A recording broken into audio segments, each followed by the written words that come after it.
Welcome. In this video, I will show you how to scan for channels on your JVC Smart TV.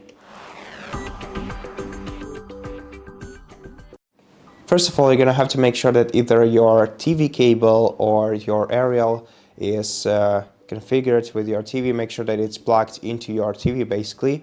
And after that, navigate to the gear icon on the right side of your TV to open settings. In settings, select Live TV Tile. Click OK, and then select Channel Scan. Then click Next, and then select your channel type, so either the terrestrial, cable or satellite. Then you can also select the provider for your channels. Now for other options, we'll also have some additional settings to choose. So for example, for cable TV provider, we basically also have to select a provider, and for terrestrial we can only choose between auto scan and manual scan.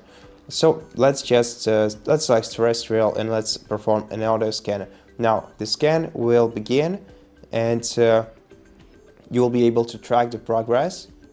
You will see how much of the scanning is complete for now, and how many channels your TV has found. Now in my case it won't find anything because I don't have any cable connected to my TV except for the power one. And yeah, basically if you have connected your cables properly, then your TV will definitely be able to find the channels around you. And once the scan is complete, you can press the TV button on your remote control and start watching your TV channels. And that's basically it. Thank you for watching this video. If you liked it, please consider subscribing to our channel, leave us a like in the comment below, and I'll see you in the next one.